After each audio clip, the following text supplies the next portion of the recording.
The realtor was already inside my living room when I walked in. I could hear her heels on the hardwood, slow, confident, like the house already belonged to someone else. At the dining table, my mother stood waving a glossy business card in the air.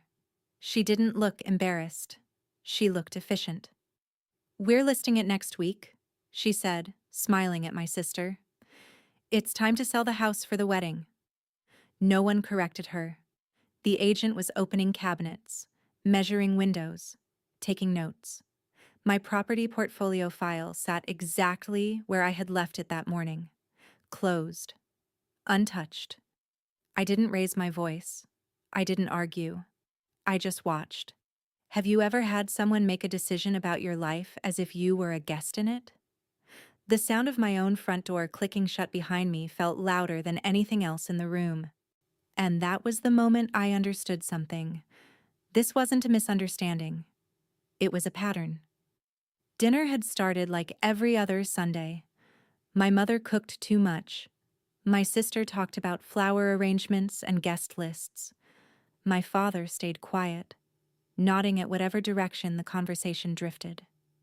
I had bought the house 3 years earlier. Not inherited, not gifted. Bought. Every payment came from late nights, early mornings, and a second job I never mentioned because I didn't want praise. I wanted peace. At first, my parents were grateful. At least that's what I told myself. Mom would say, "It's such a blessing you're good with money." Not, "You worked hard," not, "You built this." Just convenient compliments.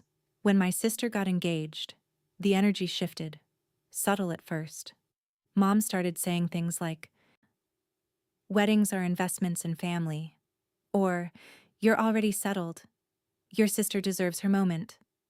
I remember washing dishes one night when she stood beside me and said, almost casually, "You wouldn't mind helping more, would you?" Helping more. Hadn't I already covered utilities when Dad retired? Hadn't I paid off their car loan quietly? How much more was enough? But I didn't argue, because I had always been the reasonable one, the independent one, the one who didn't need much. Isn't that how it starts? You become the strong one, and suddenly strength becomes an obligation. The night she announced the sale at dinner, I noticed something small. Dad didn't look surprised. That meant this wasn't spontaneous. It had been discussed, planned, without me. The realtor walked through rooms I had painted myself. She complimented the view from the balcony, the ocean line stretching clean and blue against the sky. "This will move fast," she said. Mom beamed. I looked at my sister. She avoided my eyes. That's when the air shifted for me. It wasn't about the wedding. It was about control. And the realization settled quietly in my chest like a stone. If they believed this house was theirs to sell, what else did they believe they were entitled to? The strange part wasn't the announcement. It was how normal everyone acted afterward. Mom poured more wine. My sister pulled up Pinterest boards on her phone. The realtor measured window frames like I wasn't standing right there. No one asked me anything. Not, "Are you okay?" Not even, "What do you think?" I walked to the kitchen under the excuse of checking the oven. I stood there with the light on and the hum of the refrigerator filling the silence. Had I somehow missed the moment this stopped being my home? When I came back to the table, Mom was explaining that the market was perfect right now. She said it like she had been studying real estate trends for months. Dad cleared his throat and said, "It's for family." That word again. Family. But family doesn't usually sell your roof without telling you. I didn't argue. Not yet. I simply asked, calmly, "When did you list it?" Mom blinked. "Just once." "It's not officially listed," she said quickly. "We're just exploring." The realtor shifted in her chair. Exploring. The listing agent had already taken photos of the living room. I knew because I saw her camera bag by the door. I excused myself and walked upstairs. Each step felt heavier than it should have. In my bedroom, I opened the drawer where I kept my documents: the property deed, the mortgage statements, the portfolio summary, everything in my name. Only my name. I ran my fingers over the paper, steadying myself. This wasn't confusion. This was assumption. They assumed I would go along with it, that I would sacrifice quietly. Again. Like I had when I gave up vacations, when I postponed renovations, when I paid for things no one else offered to cover. How many small concessions had I made that slowly trained them to expect this? Downstairs, I heard laughter. My sister's fiancé had arrived. He asked loudly, "So when's the open house?" Open house. The words hit differently this time. They weren't planning a discussion. They were planning an exit. And suddenly, something inside me stopped trying to be the good daughter. It was quiet, almost gentle, but it was firm. I went back downstairs with the deed in my hand. No drama, no raised voice, just paper. Mom was explaining to my sister how the sale would cover everything: venue, catering, honeymoon, maybe even a down payment on a condo. As if the house had already turned into numbers in her head. I placed the folder on the dining table, right beside the realtor's glossy card. The room didn't go silent. It slowed. The kind of slow where everyone senses something shifting, but doesn't know how far it will go. "I just want to clarify something," I said. My voice surprised even me. It sounded steady, detached. I opened the folder and turned it so they could see. "Whose name is on the deed?" Mom glanced down. Dad leaned forward. My sister stopped scrolling on her phone. Only one name was printed there: mine. The realtor adjusted her posture. Mom gave a small laugh. Thin, controlled. "Well, of course it's in your name," she said. "It was easier that way for financing." Easier. "So the house isn't a shared asset?" I asked. Dad rubbed his forehead. Mom's smile tightened. "Don't make this complicated," she said quietly. "We're doing this for your sister." For your sister. Not with you. Not because you agreed. For her. I looked at my sister then. She didn't look excited anymore. She looked uncomfortable. Did she know this crossed a line? Or had she convinced herself I would just accept it? The realtor cleared her throat. "Perhaps this is a family matter," she said carefully. Yes, it was. But it was also legal. And that's where the pattern became impossible to ignore. For years, decisions were made around me. Retirement funds adjusted, loans taken, cars upgraded, all in my name. With my credit, with my income backing it. Always presented as temporary, always justified as, "We're family." How many times had I signed something because I trusted them? And how many times had that trust been interpreted as permission? I closed the folder slowly. "There won't be a listing," I said. No anger, no threat. Just a statement. Mom stared at me. "You can't be serious." "I am." The air shifted again, this time colder. Because this wasn't about money anymore. It was about access. And for the first time, I was closing the door. The first thing my mother did wasn't argue. She stood up. Slowly. Like I had embarrassed her in public instead of protecting myself in my own home. "You're overreacting," she said, smoothing her blouse. "No one is stealing anything from you." Stealing. The word floated between us. The realtor was already gathering her folder. She moved quietly, like someone backing out of a room where tension had turned visible. Dad kept staring at the deed. Not at me. At the paper. I noticed something then. He didn't look angry. He looked uncertain. That told me more than any raised voice could have. Mom crossed her arms. "You've always had everything," she said. "Your sister has never asked for much." Everything. I thought about that. The scholarships I chased, the extra shifts I worked, The nights I stayed up running numbers so this house could exist. Was that everything? Or was that just invisible to them because I didn't complain? My sister finally spoke. "It's just a house," she said softly. "Just a house." I looked around the dining room, the oak table I saved for 6 months to buy, the windows that faced the ocean, the view I paid a premium for, the mortgage I signed alone.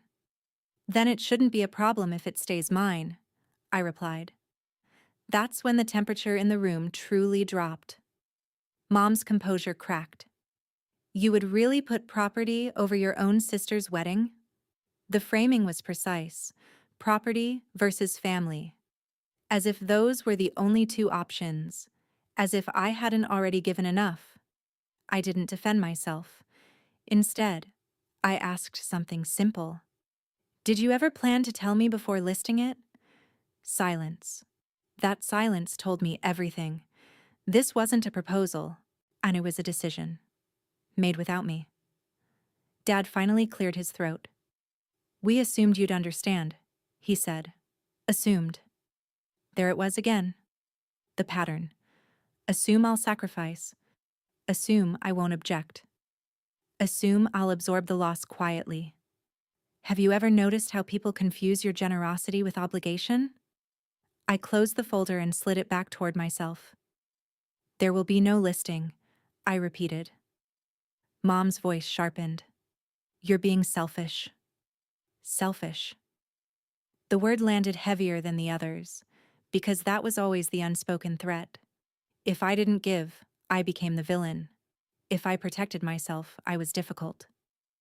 I felt something inside me detach in that moment. Not anger, not hurt, detachment. A calm understanding that this wasn't about a wedding. It was about entitlement. And I had helped create it. Not intentionally, but gradually. Every time I paid a bill without discussion. Every time I said, "It's fine," when it wasn't. Every time I prioritized peace over clarity. I stood up from the table. "I need you all to leave," I said. My voice didn't shake. Mom blinked like she hadn't heard me correctly. "This is our home too," she said. "No," I answered quietly. "It isn't." That was the first boundary I had spoken out loud in years. The realtor slipped out the door first. My sister followed without looking at me. Dad hesitated, then stood and moved toward the hallway. Mom lingered. She looked at me like I had just betrayed her. "You'll regret this," she said softly. Regret what? Owning my own property? Choosing not to fund something I was never asked about properly? Or stepping outside a role I never agreed to play? I didn't respond, because arguing would turn this into emotion, and this wasn't emotional anymore. It was structural. When the door finally closed behind them, the house felt different. Not empty. Clear. The ocean outside was steady, waves moving in their own rhythm. I walked through each room slowly. The living room, the kitchen, the balcony. Nothing had changed physically, but the illusion had. I realized something important that night. I hadn't been building a house. I had been building leverage, and I had just chosen to use it. The calls started the next morning. Not from my mother, from relatives. An aunt who just wanted to understand. A cousin who said I might be misreading the situation. An uncle who reminded me that weddings are once-in-a-lifetime events. No one mentioned the deed. No one mentioned the realtor walking through my living room without permission. The narrative had already shifted. I wasn't protecting my property. I was ruining a wedding. It was almost impressive how quickly that framing took hold. I didn't argue with anyone. I let them speak. I let them finish. Then I said the same sentence every time. The house isn't for sale. No explanations, no debates, just clarity. By the third call, I understood something. This wasn't a disagreement. It was pressure. Soft, coordinated, familiar. That evening, my mother showed up at the house. unannounced. She stood on the porch like she had every right to be there. When I opened the door, she didn't greet me. She handed me a document, a draft agreement, a family arrangement. It outlined that I would sell the property and gift the proceeds toward the wedding and a future condo for my sister. In return, I would receive acknowledgement of contribution in the wedding program. Acknowledgement. A printed thank you in a booklet no one reads twice. I looked up at her. You drafted this without asking me? She crossed her arms. We're trying to make this easier. Easier for who?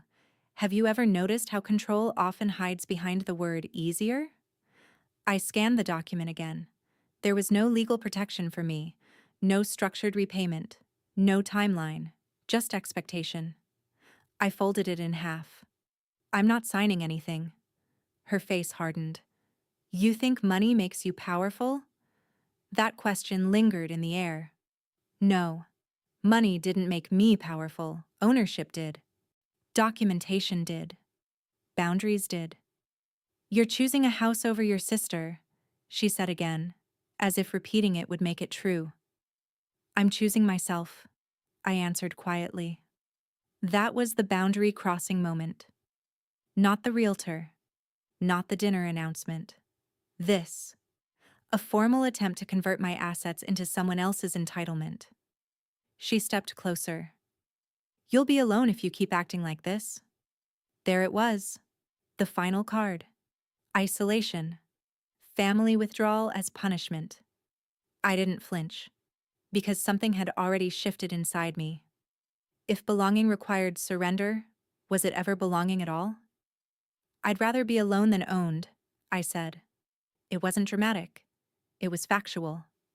She stared at me for a long time. Then she left. That night, I did something I should have done years ago. I met with an attorney. Not to threaten anyone, to secure everything.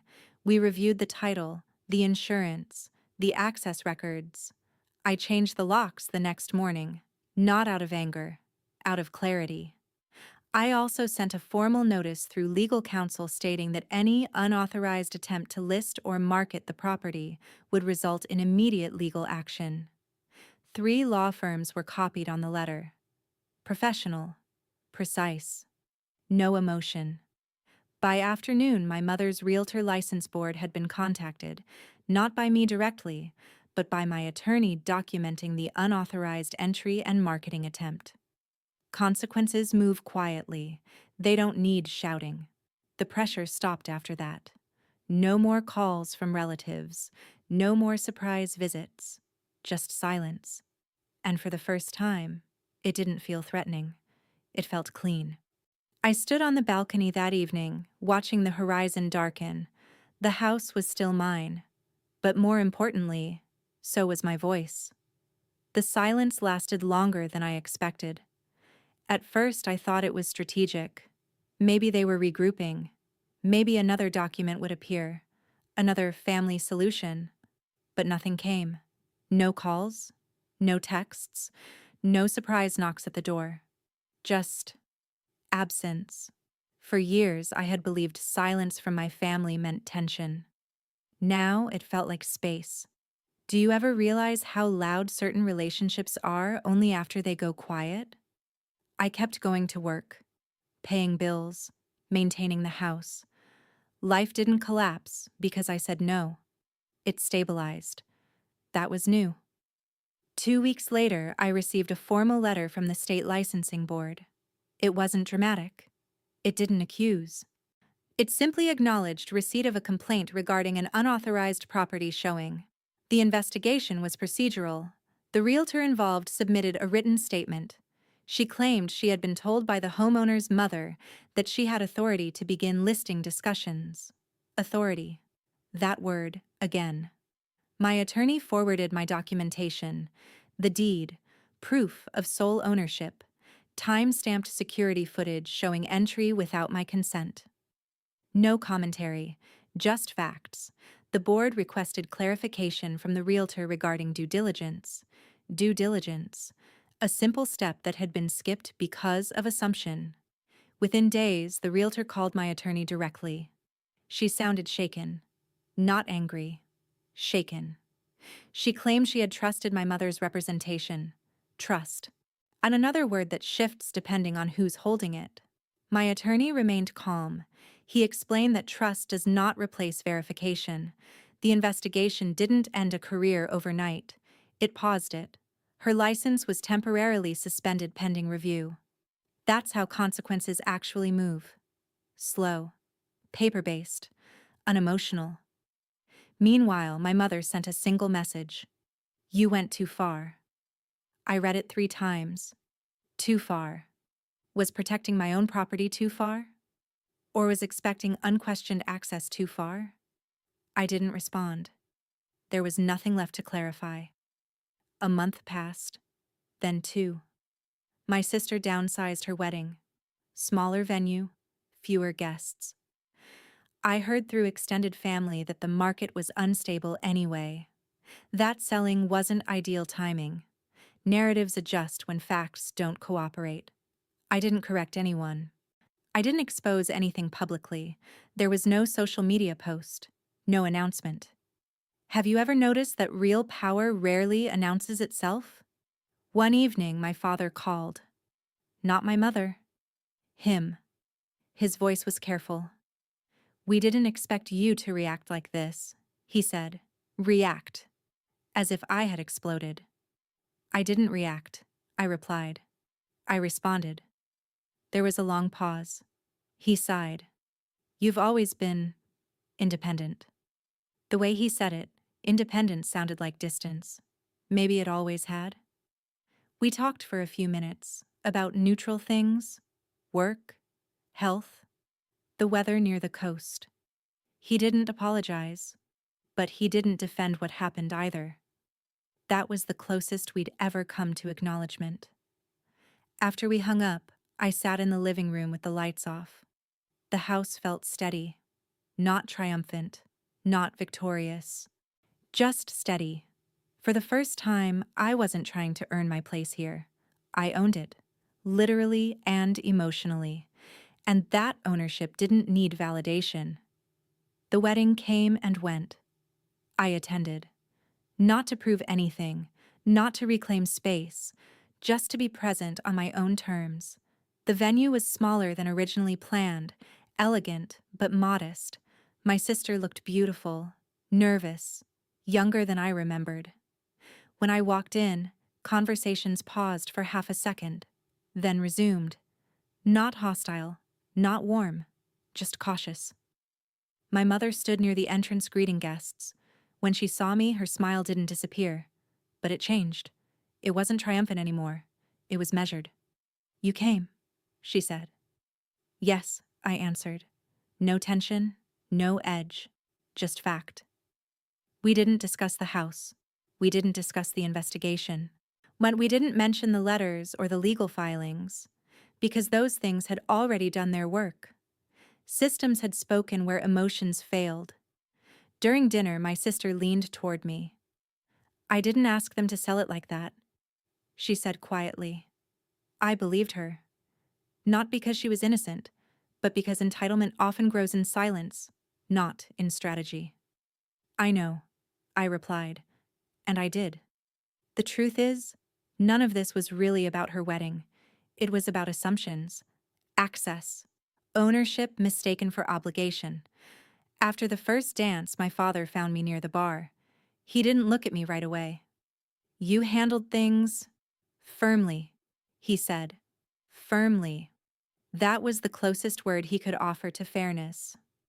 I handled what was mine, I replied. He nodded. No argument, no lecture, just acceptance. And that was enough. The realtor's suspension eventually became a formal reprimand, not permanent damage, but recorded, documented. Careers don't end in explosions. They shift in files and timestamps.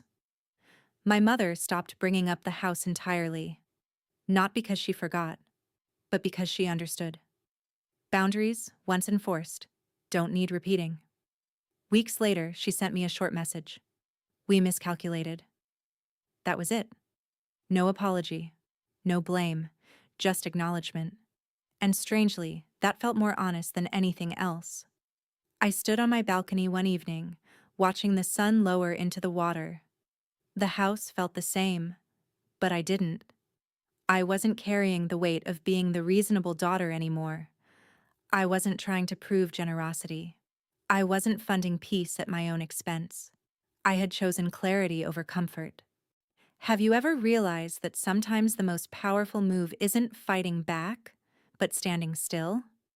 If this story resonates with you, take a moment to think about where your boundaries begin. And if you've ever had to choose self-respect over approval, you're not alone. I didn't lose my family. I lost the illusion that love requires surrender. And what I gained was quieter, stronger, mine. What would you have done?